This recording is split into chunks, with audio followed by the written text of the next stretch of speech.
నమస్కారం. నేను మీ నోరి జీ ప్రదీప్, గుణ ఆయుర్వేదా నుంచి ఆయుర్వేదిక్ స్పెషలిస్ట్. మనం ఇవాళ శీర్షిక అందరికీ ఉండే ప్రాబ్లమే. Most of the people obesity అనే ఒక భయంకరమైన ఒక మహమ్మారిగా భావిస్తున్నాం. ఇది అంటే ఎపిడమిక్గా భావిస్తున్నాం ఇది. సో ఇది మనకి ఎందుకు వస్తుంది, ముందర లేనిది ఇప్పుడు ఎందుకు వస్తుంది అని కనుక రెండు మేజర్ కారణాలు కనుక చూస్తే రెండండి. ఒకటి ఆహారం, ఇంకోటి విహారం. మనం తీసుకున్న ఆహారము ముందర బాగా తీసుకునేవాళ్ళు, ఇంత తీసుకునేవాళ్ళు అంటారు, వాళ్ళు ఇంత వర్క్ చేసేవాళ్ళు. ఇప్పుడు వాళ్ళు ఇంతే తీసుకుంటున్నారు కానీ ఇంత కూడా వర్క్ చేయట్లేదు. అంటే మనకి రేషియో ఏదైతే ఉంటుందో మనం తీసుకున్న ఆహారానికి ఇంకా మనం చేసే పనికి మధ్యలో రేషియో ఉంటుంది. మనం తీసుకున్న ఆహారం ప్రతిదీ కనుక మంచిగా డైజెస్ట్ అయిపోయి దాన్ని వాడుకుని మనం దాన్ని ఏదైతే మలాలు ఉంటాయో బయటకు తోసేస్తే కనుక ఈ ప్రక్రియ కరెక్ట్గా నడిస్తే ఎవరు లావెక్కారు అంటే అర్థం ఏంటంటే మీరు తీసుకున్న ఆహారం సమతుల్యంగా లేదు, లేదా మీ ఫిజికల్ యాక్టివిటీకి అది అనుగుణంగా లేదని అర్థం.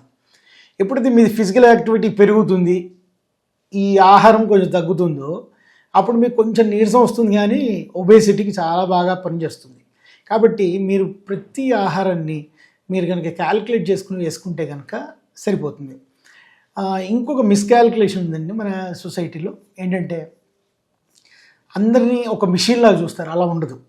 అంటే ఒక చాక్లెట్ ఉందనుకోండి, ఒక 500 కిలో క్యాలరీస్ ఉందనుకోండి, దాంట్లో అందరూ తిన్నారంటే అందరికీ అంతే క్యాలరీస్ రావు.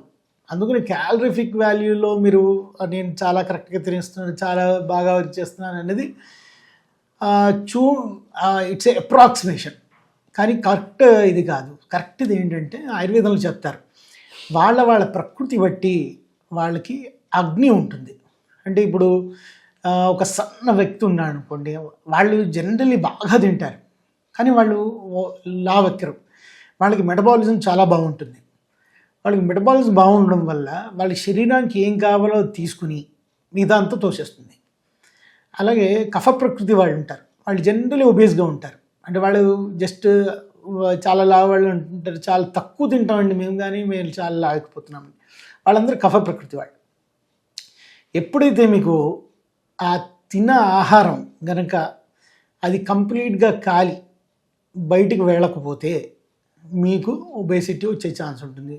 అసలు మీరు ఇక్కడ ఒక కథ చెప్తాను, మీరు ఆ కథలో మీకు అర్థమవుతుంది అసలు ఎందుకు మనం ఏమేమి మీకు ఎందుకు ప్లానింగ్ ఇట్లా ఇస్తున్నాను తెలుస్తుంది. ఒక మామూలు దాని అంటే జీతగాళ్ళు ఉన్నారనుకోండి. ఆ జీతగాళ్ళకి ఏంటంటే వాళ్ళకి అప్పుడప్పుడు జీతం వస్తుంది, అప్పుడప్పుడు కొంచెం లేట్గా వస్తుంది, అప్పుడప్పుడు ఎర్లీగా వస్తుంది, అలా ఉంటుంది.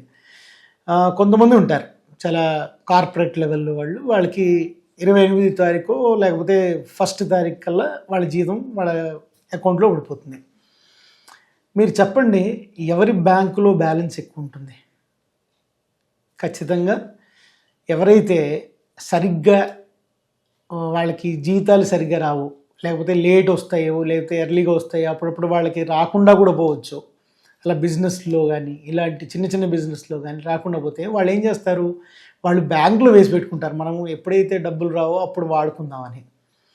అదే కనుక సాఫ్ట్వేర్ వాళ్ళు, ఇలా కార్పొరేట్ వాళ్ళు, ఎవరికైతే రెగ్యులర్గా వస్తూ ఉంటుందో వాళ్ళ జీతం, వాళ్ళు శుభ్రంగా దాన్ని అవగొట్టేసి ఫస్ట్ కల్లా మళ్ళీ రెడీగా ఆవురుమంటూ ఉంటారు. ఇలా మన శరీరంలో అవుతుందని మీరు తెలుసుకోండి. ఎవరైతే శరీరపరంగా కరెక్ట్గా డైట్ ఇస్తారో, అంటే వాళ్ళ డైట్ పర్ఫెక్ట్ డైట్ అంటే రోజు నియమం ప్రకారంగా ఒక రెగ్యులారిటీతో తినే విహారం ఉంటుందో వాళ్ళకి శరీరం కన్ఫ్యూజ్ అవుతుంది. శరీరం అనుకుంటుంది ఈ రోజు వస్తుంది కాబట్టి నాకేం కంగారేం లేదు, నేను ఆపేస్తాను, నేను ఏం ఉంచుకోక్కర్లేదు, ఎక్కువగా ఉంచుకోక్కర్లేదు, వాళ్ళకి ఏడిపోస్ట్ ఇష్యూ అంత ఫామ్ అవుతుంది. అలాగే మీరు కనుక అప్పుడప్పుడు ఇస్తూ, అప్పుడప్పుడు డైటింగ్లు చేసేస్తూ, అప్పుడప్పుడు బాగా తినేస్తూ, అప్పుడప్పుడు చాక్లెట్ తినేస్తూ ఇలా చేస్తూ ఉంటే ఏమవుతుంది, వీళ్ళకి అప్పుడప్పుడు ఎక్కువ రావడం, అప్పుడప్పుడు తక్కువ రావడం అవుతూ ఉంటుంది. అప్పుడు శరీరం ఏమనుకుంటుందంటే వీళ్ళలాగా మనకు అప్పుడప్పుడు సర్వైవల్కి కష్టమవుతుంది కాబట్టి ఈ ఆహారాన్ని మనం నిలువలు చేసుకోవాలి అనుకునే తత్వమే ఆ కొంచెం ఎక్కువ తిన్న రోజున అది శుభ్రంగా లోపల పెట్టుకుని కూర్చుంటుంది. ఇలా మన శరీరం పెరగడానికి కారణాలు కేవలం ఆహారం కాదండి, ఇర్రెగ్యులారిటీ ఆఫ్ ఫుడ్ వల్ల కూడా వస్తుంది. మనం చక్కగా ఫుడ్ మంచిగా తిని మంచిగా రెగ్యులర్గా తింటే కనుక ఏది మనకి ఎక్కువగానో అతి తక్కువగానో అలా తినకుండా సమతుల్యంగా తీసుకుంటే కనుక ఒబెసిటీ వచ్చే ఛాన్స్ తక్కువ ఉంటుంది. అలాగే ఒబెసిటీ రావడానికి కారణం ఒక 4 అనుకోండి. మీరు ఈ ఫార్ములాని పాటించండి. పెరుగు, అరటిపండు, కొబ్బరి, స్వీట్స్, మైదా, బంగాళదుంప అంటే ఆలుగడ్డ, శనగపిండి, ఈ ఫుడ్స్ ఏవైతే ఉన్నాయో మరి మీరు ఇవన్నీ అవాయిడ్ చేయగలిగితే లేదా చాలా తక్కువ శాతంలో తింటే కనుక మీకు ఒబేసిటీ వచ్చే ఛాన్స్ చాలా తగ్గుతుంది. ఇది చిన్న చిట్కాలా ఉంటుంది కానీ ఇది చాలా అద్భుతమైన ఆహార విలువ. మీరు రెగ్యులర్గా ఆహారం తీసుకోవాలి. ఉపవాసం మీరు 15 రోజులకు ఒక్కసారే చెయ్యాలి. మీరు ఇంటర్మీడియట్ ఫాస్టింగో లేకపోతే కీటో డైట్ ఏమి చేసినా కూడా చాలా రెగ్యులర్గా చేయండి. క్రాష్ డైట్స్ చేయకండి. క్రాష్ డైట్స్ చేయడం వల్ల ఒక 15 రోజులు చేస్తారు, మరి ఎక్కడికో వెళ్ళి 15 రోజులు చేసి మళ్ళీ ఇంటికి వచ్చి అవి చేయలేదనుకోండి, ఖచ్చితంగా మళ్ళీ ఒబేసిటీ వచ్చేసే ఛాన్స్ ఉంటుంది. కావున మీరు డైట్ని పర్టికులర్గా డైట్ని ఫాలో కండి. అండ్ ఆ అరగంట నుంచి గంట దాకా ఒబేసిటీ ఎక్కువ ఉన్నవాళ్ళు స్లోగా 1 గంట సేపు మీ ఎక్సర్సైజ్ చేయాలి. ఎక్సర్సైజ్ అంటే ఏ ఎక్సర్సైజ్ చేయాలనక్కర్లేదు, ఏ ఎక్సర్సైజ్ ఉన్నా శరీరం కొంచెం కదిలితే ఆ ఎక్సర్సైజ్తో స్టార్ట్ చేయండి. మీరు ఏదో ఒకటి అంటే చాలామందికి ఎక్సర్సైజ్ చేయడం ఎందుకు ఇబ్బంది అంటే వాళ్ళకి దాంట్లో టైం వేస్ట్గానో అనిపిస్తుంది, లేకపోతే ఎంటర్టైన్మెంట్ లాగా అనిపించదు. ఇప్పుడు అంతా ఎంటర్టైన్మెంట్ కదండి. సో ఏం చేయండి అంటే ఎవరికి ఏది ఇష్టం ఉంటుందో అది వింటూ, అంటే చూస్తూ కాదు, వింటూ నడుస్తూ ఉండడం ఒకటి చాలా ఈజీ ఎక్సర్సైజ్.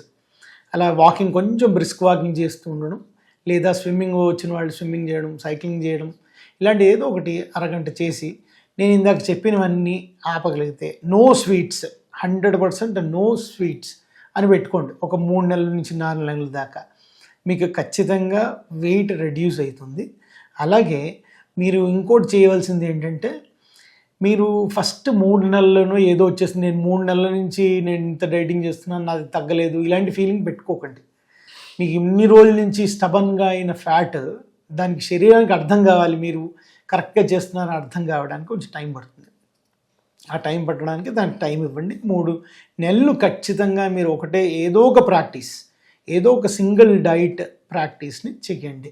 దాంతో మీకు ఒబేసిటీని తగ్గుతుంది. అలాగే చిట్కాల్లో అన్నిటికంటే మంచి చిట్కా ఏంటంటే దాల్చిన చెక్క ఒక 1/2 చెంచాడు తేనెలో కలిపి మీరు నాకేసి గోరువెచ్చటి నీళ్ళు పొద్దునే తాగాలి. రోజంతా తాగినా గోరువెచ్చని నీళ్ళు తప్పలేదు. ఇది చేసి, ఇది చిన్న చిట్కానే కానీ అద్భుతంగా పనిచేసే చిట్కా. చాలామంది దీంతో లాభపడ్డారు, మీరు కూడా లాభపడండి. ఆ విధంగా మీరు ఒబేసిటీ ఉన్నవాళ్ళు, కఫ ప్రకృతి వాళ్ళు అయితే కనుక, అంటే చిన్నప్పటి నుంచి ఊకాయం ఉండడం ఇలాంటివి ఉంటే కనుక మీకు కొంచెం వెంటనే తగ్గడం కొంచెం స్లోగా ఉంటుంది, తగ్గదు. కాబట్టి మీరు ఎటువంటి దాన్ని అయ్యో నాకు తగ్గలేదేంటి అలా అనుకోకుండా నిర్విరామంగా మీరు చేస్తూ ఉంటే ఖచ్చితంగా ఒబెసిటీ తగ్గుతుంది. బాడీ సిన్సియర్, బాడీకి మీరు ఏమిస్తే అది అలా తయారవుతుంది. ఇంకా ఏమన్నా మీకు సూచనలు, సలహాలు లేదా కన్సల్టేషన్ కావాలంటే ఈ కింద ఇచ్చిన నెంబర్కి మాకు గుణ ఆయుర్వేదాకి సంప్రదించండి. రండి, మీ ఆరోగ్యాన్ని కాపాడుకోండి.